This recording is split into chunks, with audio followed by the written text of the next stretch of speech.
Hey, PD crew, how's it going? It's Velio Montes on Package Design Unboxed. Today, super stoked to bring you Black Ink Projects. It's a studio based out of London. We're talking to Hayden Gaynor and Matt Dixon. Both of these guys are founders and super creative. They're pushing the edge on packaging, complete innovative structures, materials, the whole nine yards. We're going to get into one of the boxes that they just recently launched, which was for Adidas. They did the biggest piece of mycelium packaging you've ever seen in your life. We're going to get into the molding, the process. I didn't even know you're supposed to feed the mushrooms, the fungus that's growing in these molds. And depending on what you feed it, it changes the color and texture. So crazy stuff. We're going to get into all sorts of details, learn a ton about mycelium, as well as just how to be innovative in your packaging design. I'm super stoked to bring these guys to you. Let's jump right into the interview. Guys, how are you doing? Mate, honestly, absolute pleasure. Mate, thanks for reaching out. Yeah, of course, guys. Since you guys are known since Black Ink Project is known for innovative design, and you're pretty new. Can you let us know a little bit about your history and just what you guys do exactly? But Black Ink Projects was basically founded by myself and Matt for many different reasons. One of them, we wanted to create an agency our way.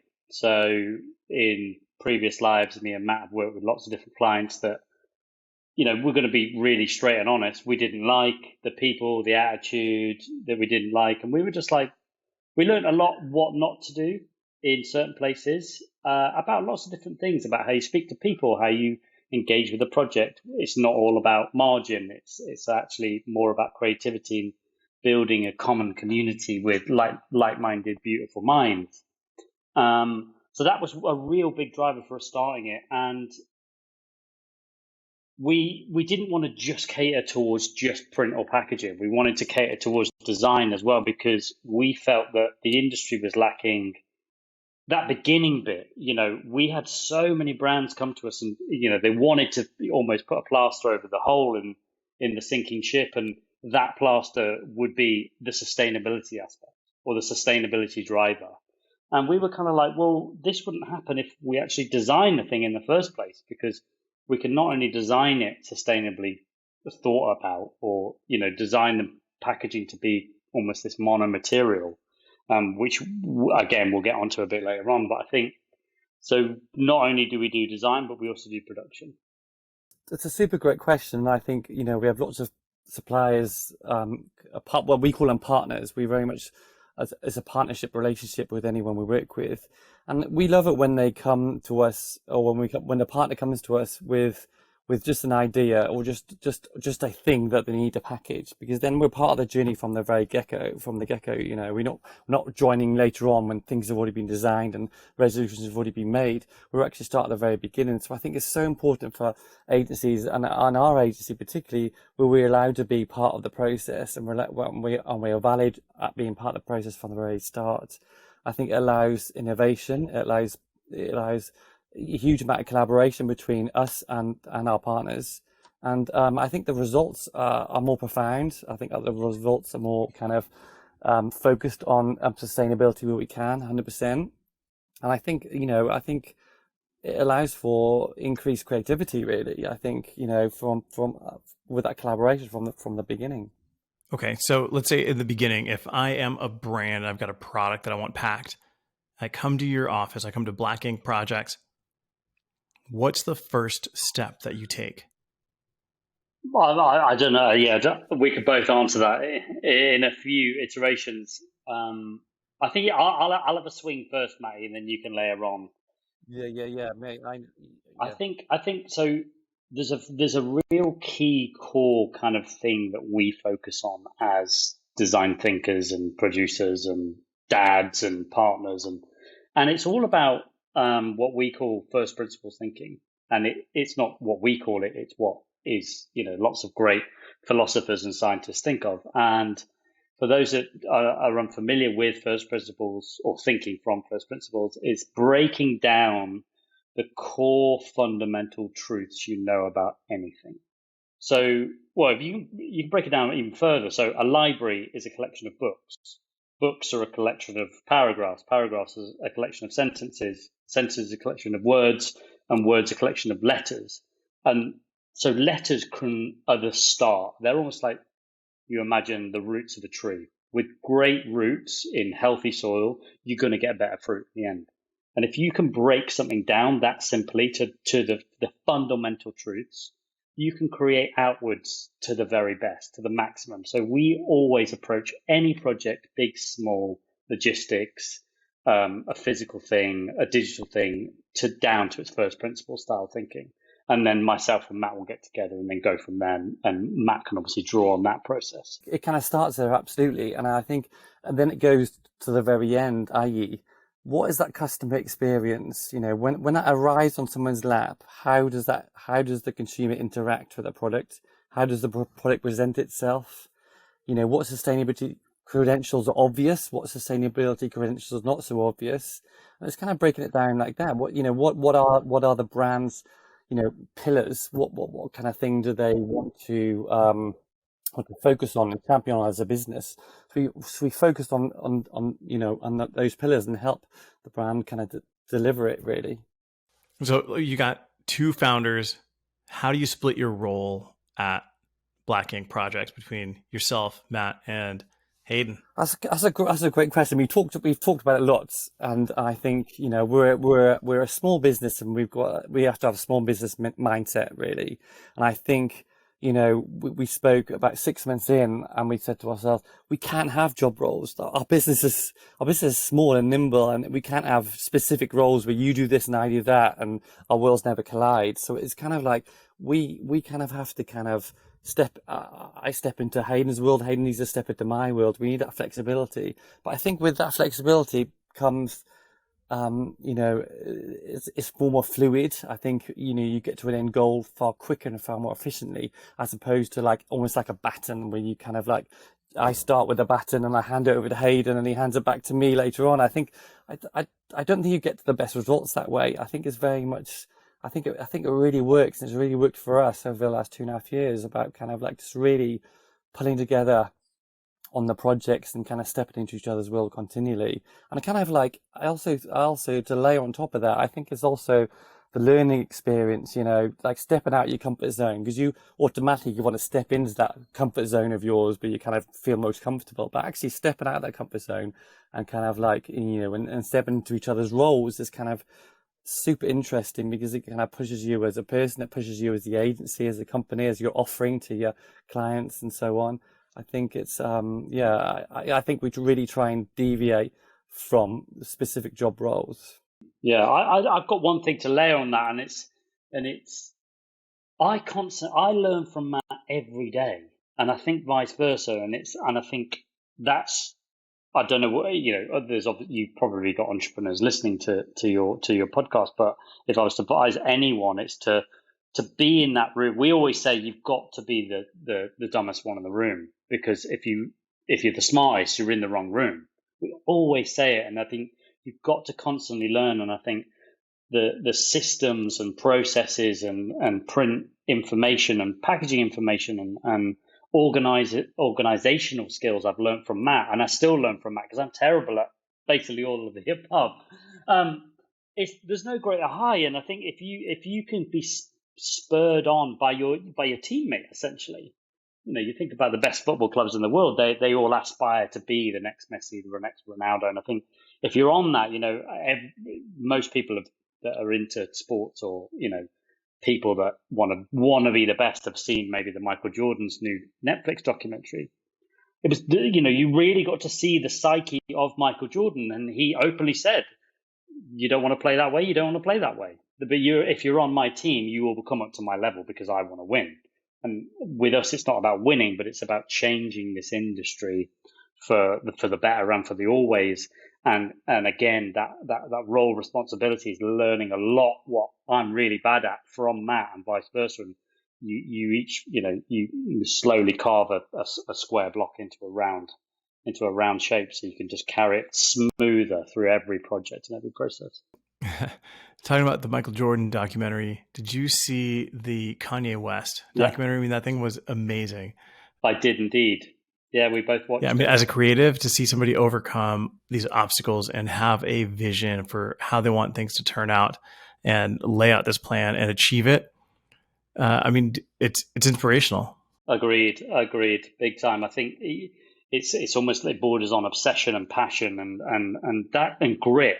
You know, like, I don't know if you've listened to Advice from the Top, or is it Advice from the Top, the podcast? But we listen to we listen to podcasts on a daily basis. You know, we both exercise heavily in the morning, and we'll always share a podcast with each other. And it's How I Built This Week. I've listened to every single episode, and I think it all fundamentally comes down to grit. I think, in essence, a business only fails when the entrepreneur gives up.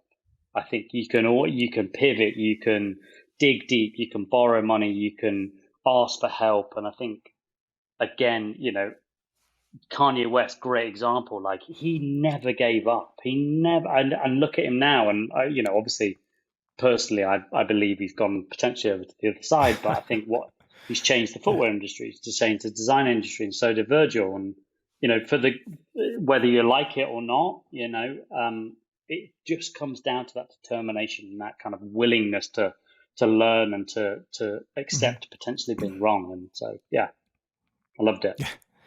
Yeah, he came into the packaging industry as well. Like, he designed some packaging for McDonald's, like Big Macs. Yeah, I did. Yeah, recently on his Instagram. Yeah. I think I've got one of his objects. I've got one of his speakers, and the packaging's phenomenal. And whether I'm pretty much sure he's a touch point on a lot. I've known a lot of people that have worked with him, but it is really, really, really nice. And I think he's famous for not liking angles. So most things that he designs will not have an angle on it. Hence why his house is very fluid and it's very round, and it's like a donut. So you can see it in the packaging and in the product itself. Yeah, that leads into obsession, right? Which for me, I'm pretty much obsessed with packaging. That's what I do, right? I wake up, it's packaging. I go to sleep, it's packaging. But that's what it takes for all of us, is that obsession with packaging. I think that's and to continue that discussion, I think, like, we are genuinely obsessed, like, all weekends. Like, do you know what I mean? Hayden sends me clips, he sends me material, he sends me material he's found, and vice versa. And like, people can't see it on the podcast, obviously, but behind me you can see the obsession. This is physical. This is the physicality of my material library. This is the physicality of projects. This is kind of like, you know, it generally is an obsession. And I think, like, you know, what a great, beautiful way to live a life, being obsessed with what you do. And you know, we are generally obsessed with what Agreed. And you know, it's such a rewarding, fun existence, if you like. Like, myself and Hayden both did fashion design at university. So, do you know what I mean? So that I was thinking about this yesterday. Like, you know, our obsession with making stuff, okay, it's evolved from a woven product that you wear into something physical that you send, do you know what I mean, amongst other bits. And you know, that obsession with making stuff and making objects that work and function, I think started in the fashion world, but kind of continued into this kind of like into this design / packaging world. So I hear from different brands, you know, whatever the buzzword is of the day. So it was recyclable, it was sustainable, you know, compostable. Currently, I'm hearing a lot of cradle to cradle thrown around, but where do you look for inspiration to stay ahead of these trends? You know, and it sounds silly to say that sustainability is a trend, but if we look back 5 years, that wasn't even a conversation point, right? It was something else. It was unboxing, it was layering.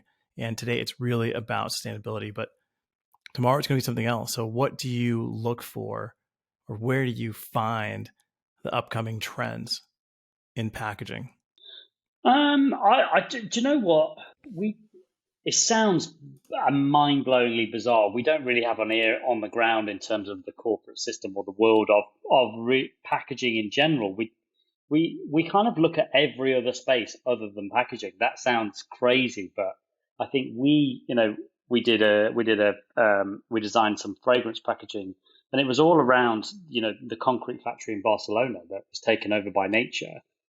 We got more inspiration from that and a sculpture than we did from packaging. I think it's weird. We don't even see ourselves as packaging designers, really. We're just kind of like product designers that happen to be doing packaging. But that kind of ethos, I think, is obviously good. And it's great to hear that that is obviously being spoken about. But it's really weird. We can hold our own in a board meeting with 20 C-suite people and just talk about packaging just from the love of it.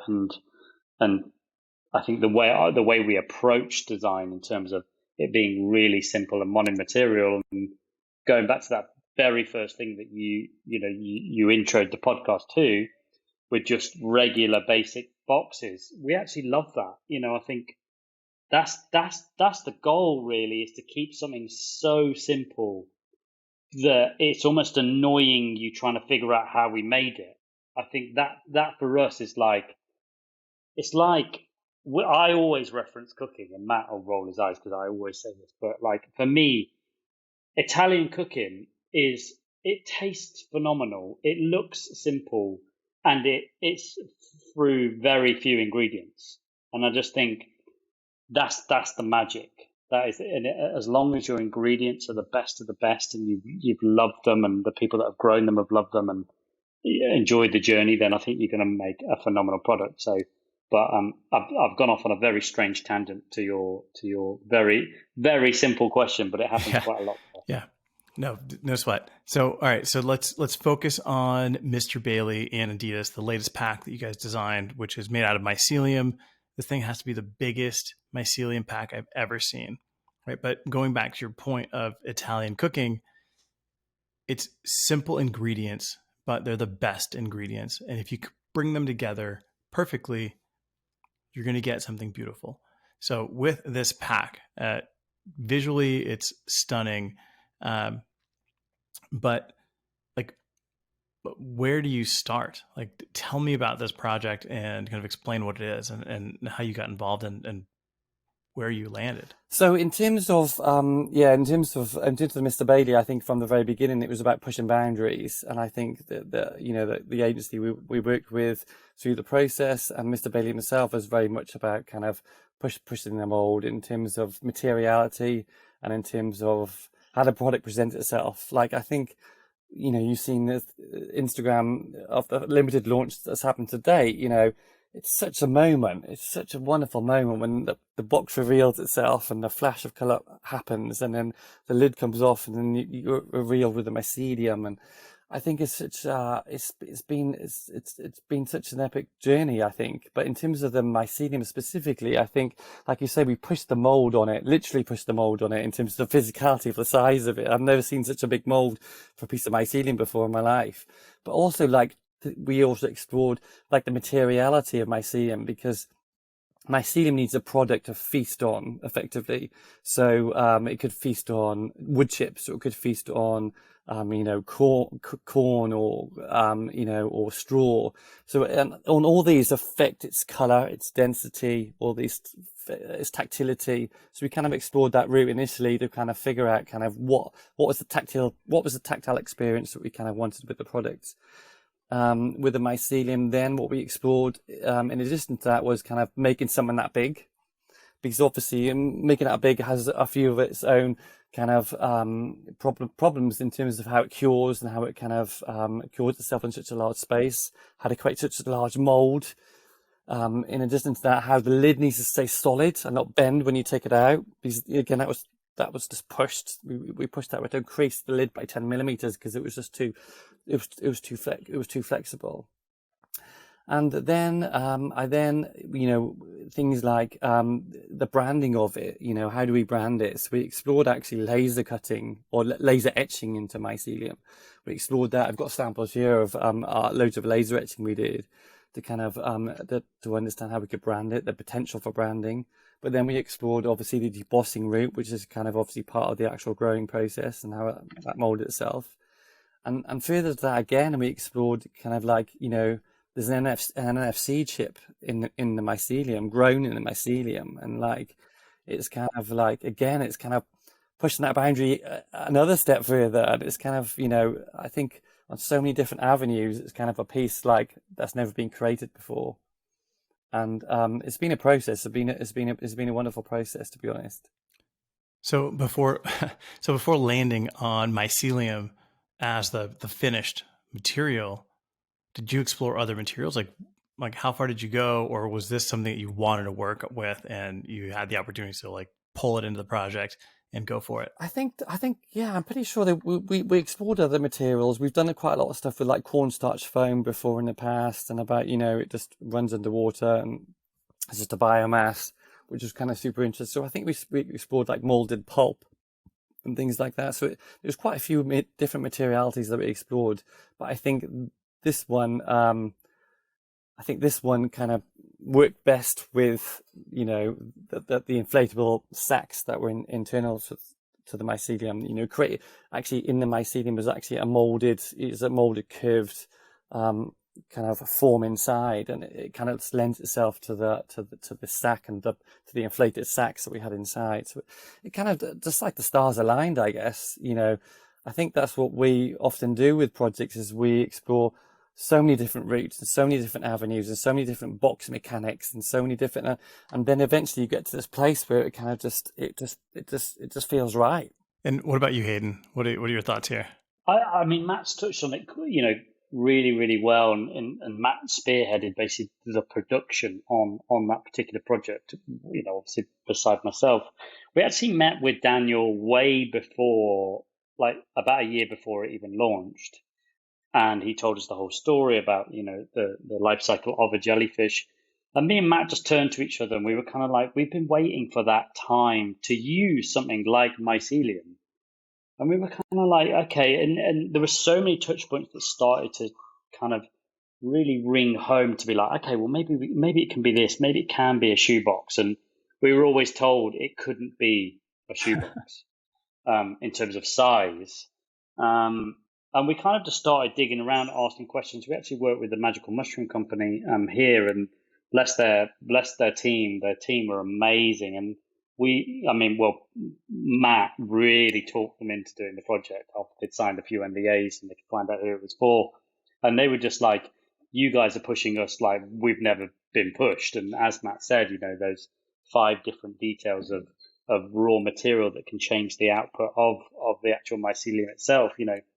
He's got an archive of exactly that and how that comes and the coloration but everything you said before in terms of nothing's laser cut. It's just grown into a form, and so that's just the convex bit of the dye. So it's exactly like pulp, like making a paper pulp. Really, the mycelium actually grows. Each box takes around two weeks to grow, and so it grows around that surface. So the lids are done in one mold and the bases are done in the other. So there are always obviously tolerances, and the material obviously is a wild, natural, organic material. So as Matt said, we had overs made for when we were fulfilling them, and when we so basically the shoe comes in what's called an amniotic sac, and that's made out of sugarcane cellulose. So the shoes were actually vacuum packed in one and then put into another and then blown up and then sealed. So it basically looked like they were in this amniotic sac, but the shoes were always central in this pack. And so obviously it was really, really complex. It took a few days to actually just fulfill 40 or 60 units we did. But we get some of the mycelium boxes, they would have buckled, not only a tiny bit to the human eye, but when you went to put the lid on, it just wouldn't go. And so we were just like, okay, luckily we could just recycle that box, or it was fully compostable. But yeah, it was a really, really exciting process, and I think we also work with UDocs on the project as well, and Adi. We get free reign. We're signed up as a supplier with Adidas Direct as well. And they know quite a lot of our work that we've done for Human Race and Pharrell, and we've gone over to the Pharrell side for Adi, so apparel and stuff like that. So they know how we work and what we do and how we can push it. And I think it was a beautiful project, but it was a year-long process to get to that. All right, so you kick this project off. You're working with Adidas, Mr. Bailey. You get the whole story, the jellyfish story. Most agencies, when they're brought a pair of shoes, are thinking, all right, carton, paperboard, how can I fold it and create something cool? You go complete opposite, right? No board for the primary pack of this product. You've got this amniotic sac that's made out of cellulose. Then, you also talked about the fact that you were feeding this mycelium, and you're feeding it so that it grows into the form that we're seeing. So if you change the meal plan, right? If you're feeding it corn or wood or whatever else you can feed mycelium, does it change the color? Does it change the texture? Tell me a little bit more about what happens there, because when we've dealt with paper, we've dealt with paperboard. Um, it's a tree. You cut it, you chop it, you pulp it, turn it into paper. We've done that millions of times at this point. We never really talk about feeding the packaging. So tell me a little bit more about that, because that's super new. That's super new to me. Yeah, yeah. If you can imagine it like, what's the closest thing what you can almost tell you to? It's like, say, if you were making concrete and you were putting stones into sand into maybe bigger boulders or maybe some sort of, I don't know, anything. The final result when it dries, it literally just feels different. It acts different. Like when we finally got them, some of the lids on the base, the one batch to the other had mold on, but in a really nice way. They almost feel, the tactility of them is so bizarre. It's like something out of Aliens. It's kind of like, wow, what is this? And it's a lot more fragile than you think. It's a little bit more brittle, and you can't quite pinpoint this material and where it's going to go. And I think that was the beauty for us. It was almost like we're in its hands, and I think that really played nicely with the DNA of the story of this jellyfish. But even the box itself, like it took about eight people around the table to work out how the box was going to work, just to house this thing, because we wanted it to tear away and to collapse. And the traditional way you make a box, you can't quite press the box in enough to have that reveal. So we completely reverse engineered the way the box was. So the box actually was inside out, but you can't see it on lots of images. And then we've actually developed a high build digital print system that we keep very much for ourselves. And basically, if you take a magnifying glass into to actual jellyfish skin, you get the pattern that is on the box. So there's loads of there's loads of details that we don't even we don't even talk about.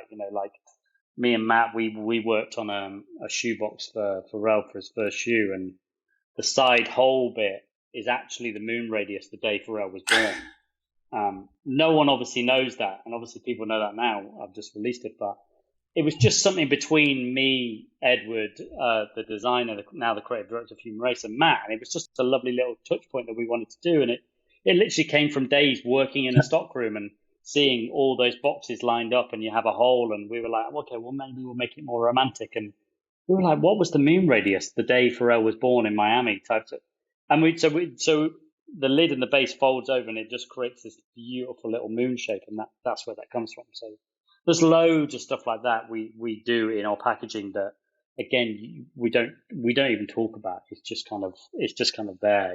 We recently did a mailer for L'Oreal for La Roche-Posay, and the outside is like a dapple emboss. GF Smith have dapple emboss, and on the inside it's smooth. And so subconsciously, it's supposed to evoke this emotion of before and after use of this skin product. But for us, they're the bits that it can just take your product and your packaging just like this.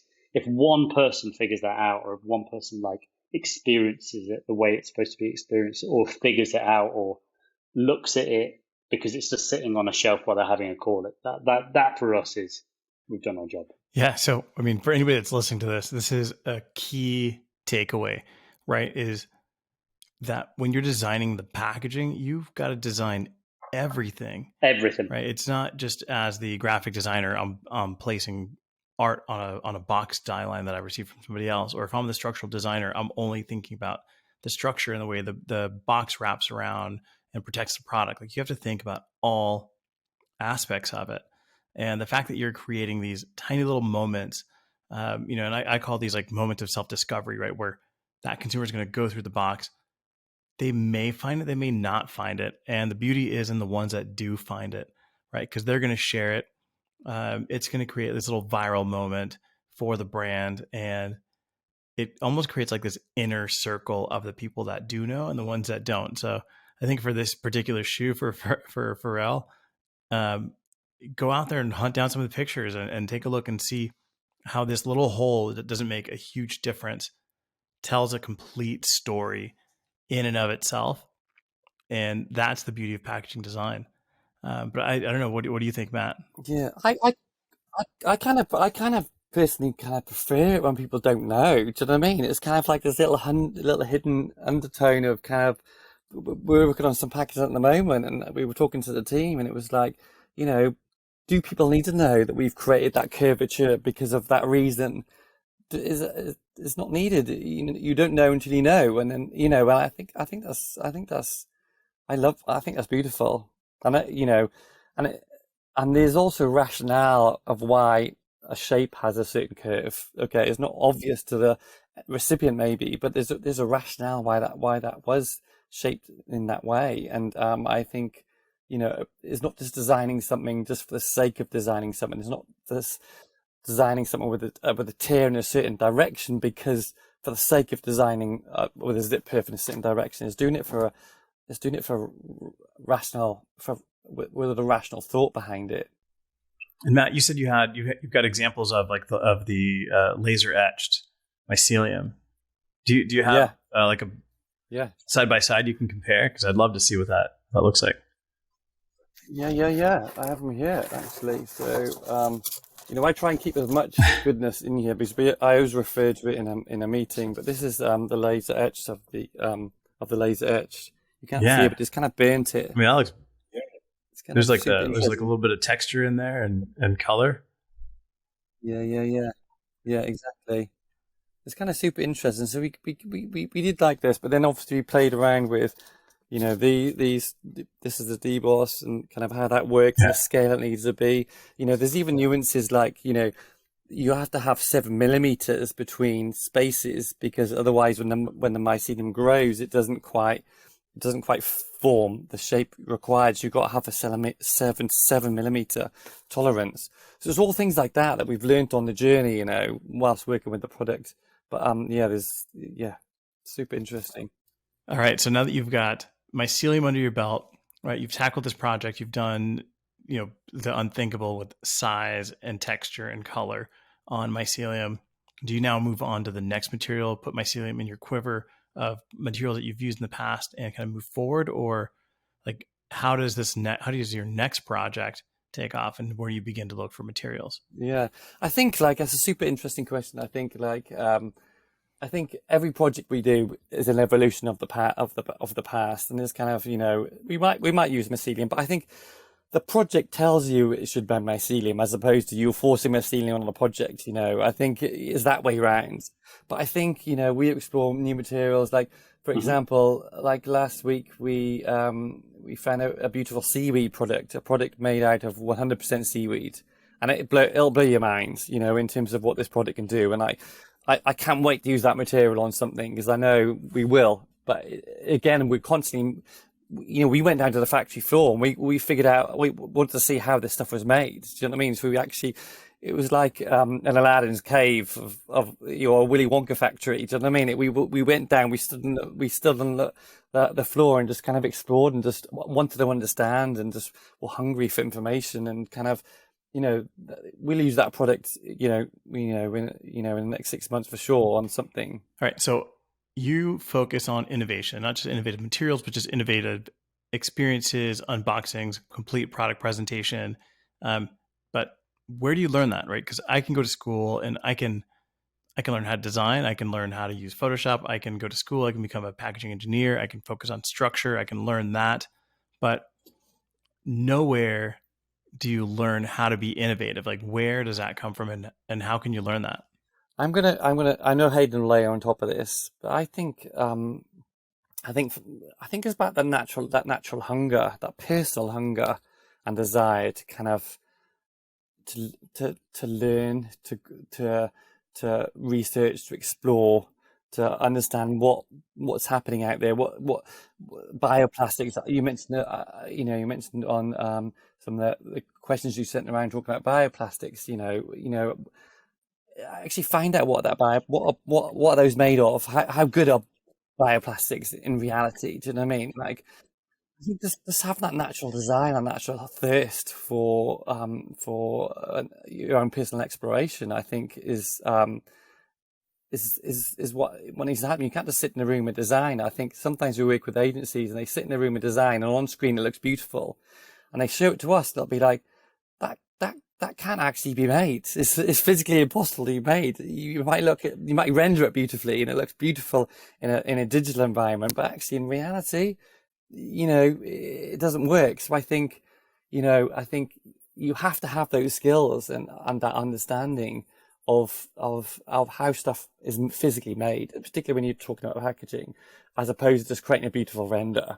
Anyone can do that. Anyone can do that, but like turning it into a reality, like with the human race stuff, we explored lots with them, and obviously we particularly with the initial launch of, obviously the skincare range, human race now own that green. They've owned that. They've made it theirs. And on their ecom packaging, we've championed, like, there's a cylindrical green sticker with a texture on it, and it doesn't have any other branding on it. All it has is that green with a texture and a circle, and just that being stuck in a box is all it needs to be to let a recipient know, that's my human race order. Do you know what I mean? That's all it needs to be. And I think if you're stuck in a room and it was stuck in a computer and rendering something, that's not going to look that impressive. But, in reality, actually, that's all it needs to be, and I think it's understanding, like, especially in the physical concept, understanding the physical context and understanding what materials are out there, understanding or working with a partner that at least knows that and can at least bring that to the table. So what does a designer have to do to incorporate innovation? It's such a mind-blowingly wonderful question that I definitely can't keep it short. So much stuff, and I think Matt's touched really heavily on one of the core foundations to anything. I learned this first. Tom Hume is a really good friend of mine. He was the design director of IDEO, and IDEO do it so well. I just recently listened to David Kelly's podcast on how I built this and how they designed a school in Puerto Rico, and they've now got 65 schools in Puerto Rico. And I think when you break it down, I think true innovation on anything in terms of design is definitely what Matt said in terms of learn how to make something, learn how it's made. A good tailor cannot just tailor a suit. You have to learn the fundamentals and the basics. And I think with anything like that, there is an output, whether it's physical, digital, you've got to learn the fundamentals, and then you can learn how to break the rules and chop them up and change them. I definitely that, innovation will naturally come for it. I don't think you should look for innovation always. I think the pressure will actually do the opposite, and it's like, I do a lot of meditation. Every day I do some meditation. And I think when I think about creativity, if you try and think creative all the time, you can actually block yourself. If you actually give yourself space, I think things will come. That sounds so cheesy, but it really, we've all been there, right? Where you're in the shower, or you're cooking, or you're having a walk, or you're on the beach, and an idea just comes to you, and you're like, yeah, of course, why didn't we think of that? And it's because you're taking your mind off it. And I think that's another thing to do. But I think innovation is also like quantifying what innovation actually means in your specific area. Okay, and what I mean by that is, I use Elon Musk as an amazing example because the Russians did it, the NASA did it, and da-da-da. He, using first principles, went reusable rockets. It's like, it's so mind-blowingly simple, and, the Russians probably infinite money, NASA infinite money. This is a man that then didn't have infinite money, and using that kind of like that first principles thought of going back to basics and building something out. And same with cars, battery-based cars, and the whole thing about battery-based cars was batteries are too expensive. And he was like, well, hang on a minute, if you break a battery down into their core components, you don't have to buy them for $700 a kilowatt or whatever he quotes. He actually was able to get them for like 40. And so innovation, he's innovated not only like internet with Starlink, with space travel with SpaceX, and with automobile design and build in that space. Innovation is always dependent on what you're working to. With us, we feel innovation is doing more packaging with a lot less. It really is that, like that whole Dieter Rams, less but better. That's our jam. That is so that my feet are twitching because I'm so excited to even talk about it. It's like our best projects are the simplest. How can we take away? Johnny Ives was amazing at taking away. They spend millions of dollars a year taking away a mil from a computer, but then adding battery width and depth and to make a more powerful battery for your computer. That's innovation in that field, and so it's finding out what your field, what you consider innovation, because we've got to be really careful, because me and Matt are at the end of the day producing things, and people can say, you talk about sustainability. We always say, there's 3 R's: reduce, recycle, reuse. We always add that fourth, and I learned it when I was working with Mont Blanc a few years ago, and it's refuse. It's like, don't make it. That is the most sustainable thing to ever possibly do. Do not make it. And how we use that with our clients is actually, if they've got 3, 4, 5 SKU sizes, we can reduce that down by 1 number or 2 numbers and spend a little bit more money making that packaging go further, feeling better, giving a better user experience. That's innovation. But that's not us trying to innovate. That's just naturally kind of doing something good for this space that we're in at the moment. And you end up thinking about a bit of packaging a little bit more than you would have before. So I can't keep it to a short. I could keep going. It lives within me. No, man. I'm just blown away by the 4th R of refuse, right? Because it's really difficult for agencies to say, no, I'm not going to take the work, because they've got to keep the lights on, right? So you can find yourself caught in this vicious circle of taking the work, not being able to refuse it in order to keep the lights on. And, we talk about sustainability, where, the most sustainable packaging is no packaging. So yeah, refusing is definitely the way to go, but you can't have a sustainable business if you don't keep the lights on, right? If you don't employ people. And you also need packaging in order to protect the product and deliver the experience, to build a brand, to sell more product.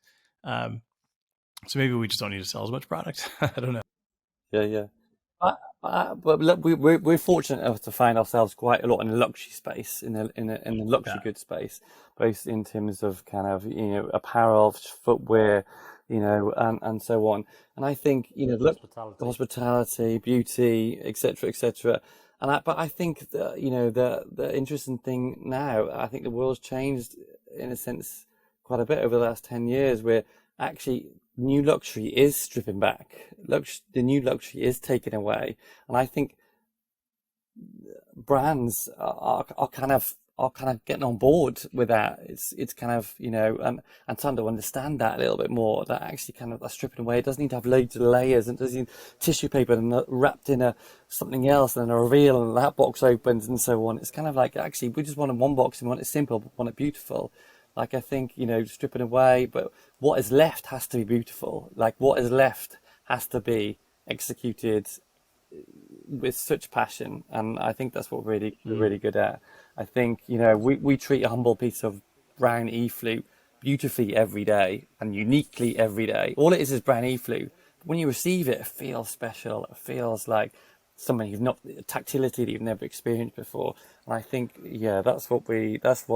that really excites me. And we push processes, and like, one of my favorite pieces recently is when Human Race launched their SPF Sun SPF cream, and we produced some seeding packaging for that. But the tactility of this fluting, it feels like something you haven't even touched before. Do you know what I mean? The tactility of it. But again, it's just brand new flute, but it's treated with so much love and so much respect.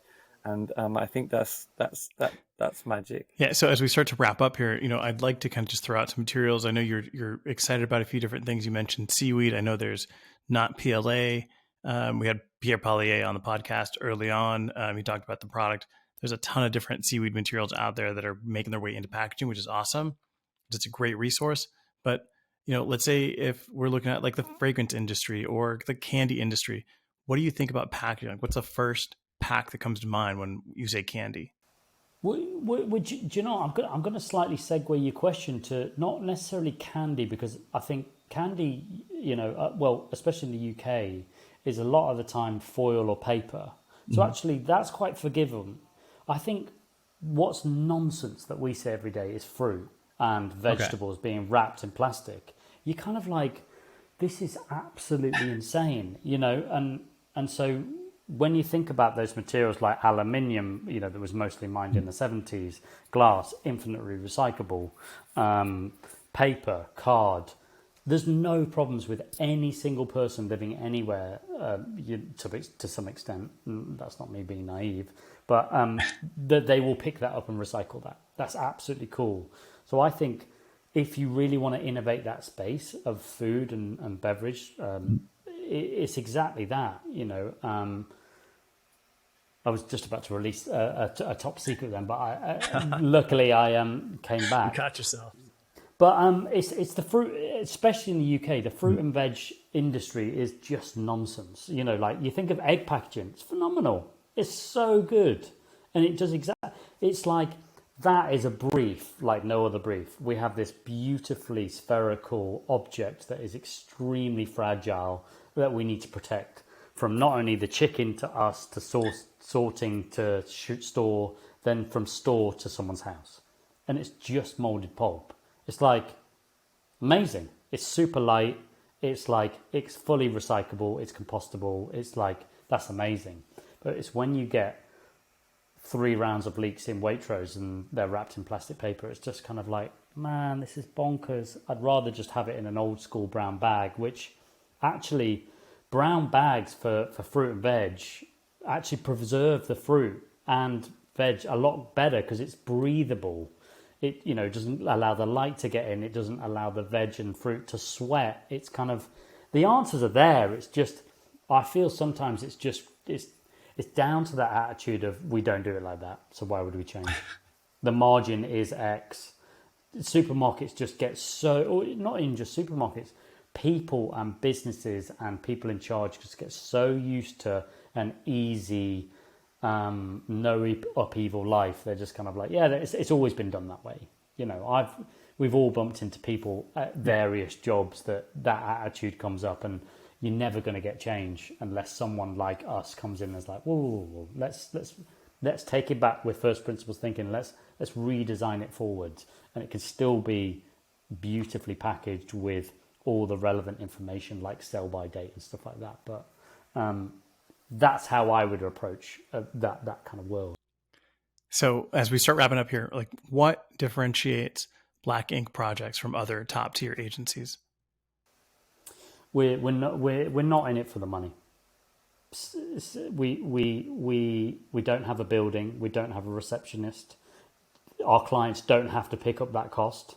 We're not driving around in flashy cars. We're both dads. We're trying to put food on the table, but create great packaging. It's as simple as that. And I think with us, you get us. It's like the way our mark, the way we present our clients in our brand mark is, they're in the middle of us, and we always state we are on that journey with you. Any project that we take in under our umbrella, you will get 100% us, and we are there to protect you, to make sure that your brand is consistent, still feels luxury, is sustainable as possible, and constantly is open to evolving.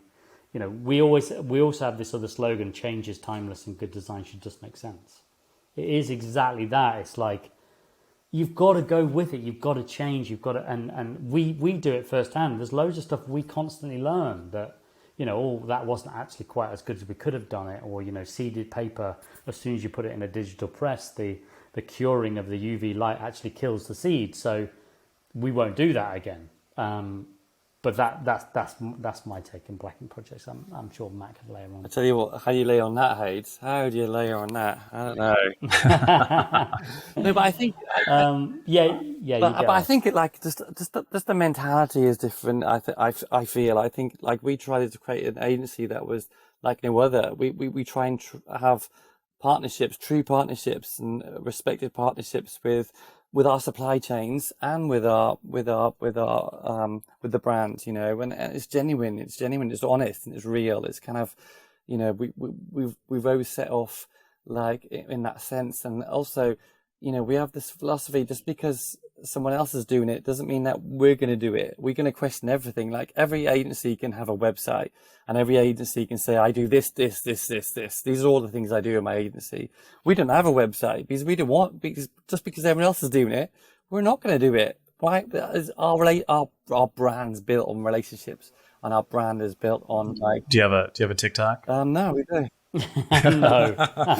But you know, our brand's built on the relationship building and the proofs in the pudding. The proofs in the pudding, what we do. That's how we built this brand. And you know, truly, just because everyone else is doing a website, and every other agency could do everything. Do you know what I mean? There's so many agencies say they can do absolutely everything, but we don't confess to do anything. But come and chat to us and see. All right, guys, thanks so much for joining us on Package Design Unboxed. That was Black Ink Projects. You can find these guys at Black Ink Projects on Instagram. They really don't have a website, like they said, so really Instagram is the way to contact them. You can find them on LinkedIn, Hayden Gaynor and Matthew Dixon. I'll have links in the show notes. I appreciate you listening to this. If you guys have any comments or questions regarding innovation, design, mycelium, whatever it is, find me on LinkedIn, find me on Twitter. Shoot me questions there. I'll connect you with Hayden if they can answer it. We'll get back to you right away. Awesome, guys. I appreciate you guys listening. Do me a favor, leave a review and rate the podcast. It's the best way to help me continue to grow this and continue to get great guests like Hayden and Matt. Thanks so much. I'll talk to you soon.